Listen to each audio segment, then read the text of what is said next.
Good afternoon, and thanks for joining us for Living Local, your lifestyle show for all things Charleston and beyond. I'm your host, Ashleigh Meservey. These days, many of us are programmed to focus on what's happening right now in hopes that what we do in the present will impact what occurs in the future. But taking a look at the past for some is a must in order to fully embrace and appreciate what is and what could be. So today we're traveling to the town of Somerville, a place where the pine trees grow and the sweet tea flows. So this would be the original settlement. Mm-hmm. This area was settled by planters from the rice fields around the Stono River and the upper Ashleigh River. Oh, okay. Came up here in the summertime. By 1800, they were doing it regularly in the summertime. They figured out if they got up here before the first couple of weeks of May and didn't go home till the first frost, that they didn't get malaria. They didn't know why. They thought it was the pine trees, and so they just kept on coming up here. They built little temporary cottages in the pine trees. They'd come up here with their families, with the enslaved servants that worked in their houses and things, and just spend the summers up here. Mm-hmm. And then they go back. They call the place Somerville after a while. The Charlestonians wanted to get away from yellow fever as opposed to malaria. Yellow fever was a problem in Charleston. Oh. And with the railroad coming up here, the yellow fever epidemics of the 1850s, Charlestonians started coming here and settling this area. So we had the planters were over here settling, and the Charlestonians started settling over here. Azalea Parks through this whole area here, separating these two places. Somerville had a time of people coming here from all over the world, basically, because in 1888, it was announced in the American newspapers that Somerville was the healthiest place in the world. Suddenly the culture of this place just turned upside down. All these rich, educated people showing up in this little tiny southern town looking for health. And so doctors were coming here to tend to them, and all these people with tuberculosis and all kinds of respiratory illnesses were showing up. But they had to have money or they couldn't afford to stay here. And so it was a really unusual culture that developed here of all these people from off. Just coming down here because I think they're going to live longer? Yeah, it's similar to the way it is today with people moving in from all over the place in this area. And many Charlestonians lived in Somerville.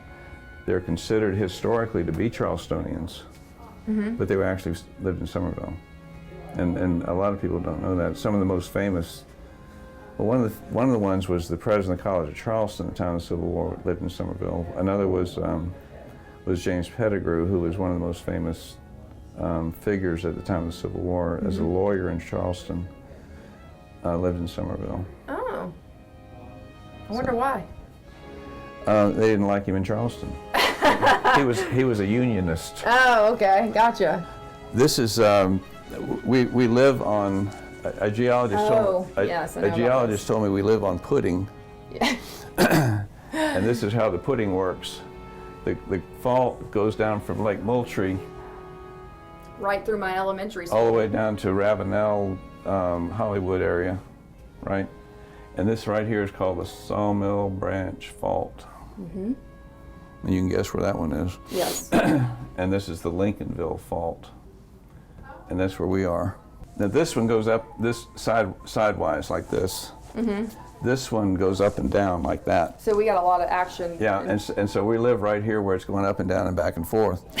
and so the whole, got a lot of movement here. And underneath us is a pudding-like stuff because it's getting ground up like this. And they actually think this area is rising from all this. So what could happen? It could all fall.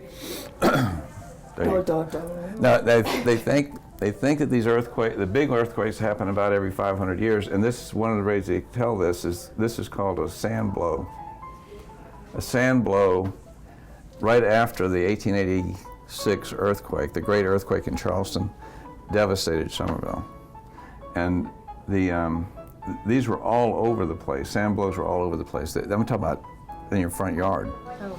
And what this was from the pressure of the plates moving down here, pressing and pressing and pressing. The very top layer around here is sand. The reason it's sand is because this place used to be a beach. It was? The beach went all the way up to Columbia. Oh my goodness, I never knew that. That's where all the sand comes from. That's where all the fossils come from. Come over here and look at the fossils. That's why we have so many fossils around here. Oh. You can still find these all over the place. And these are mostly sea critters. So you can find these, like, where would you find The these? sawmill branch. Really? Oh yeah. So underneath the sand, about this, under the topsoil now, all the sand, is a layer of clay. Mm-hmm. Clay does not compact well. Sand compacts very well, if it's wet especially. Mm-hmm.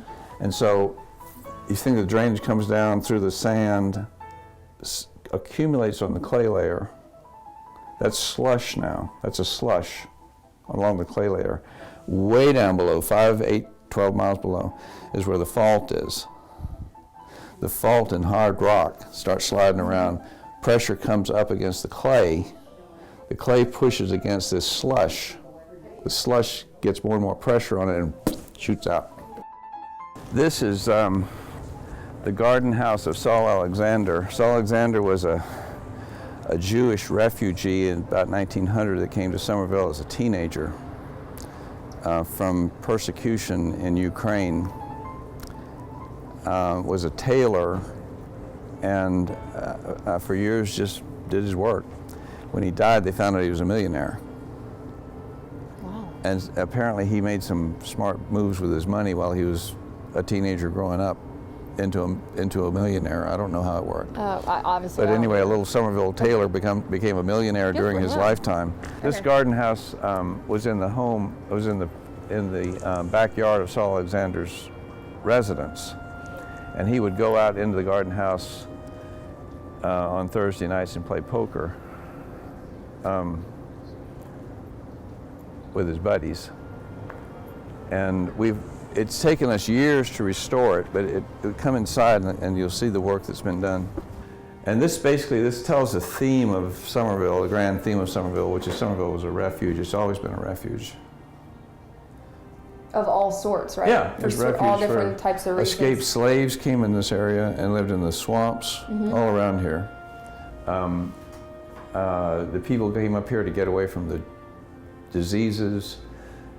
After the healthiest place in the world announcement, they all came up here to get away from in these big inns. Mm-hmm. Saul Alexander came here in 1900, and he was another one came here to just get away from stuff.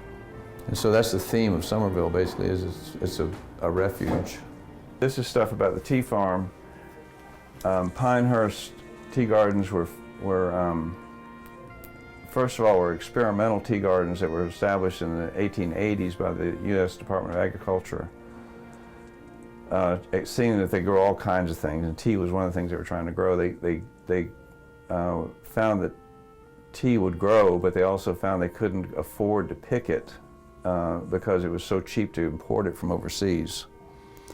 And so they gave up on the project, but this guy here, Charles Shepard, was a physician who was on the staff at MUSC, and he said he thought he could do it, and he had an idea which was to get, in those days there was no public education, and the only chance a person had for an education would be tutoring or to go out somewhere else, like go overseas or go up north or something like that. And so he went to parents of local black children and said, if you let me use your children to pick tea, I'll pay them and I'll give them an education. And so he built a schoolhouse for them. He provided the teachers, the books, and everything else. One of my favorite stories is this one. This is a black regiment occupied Somerville for a year at the end of the Civil War.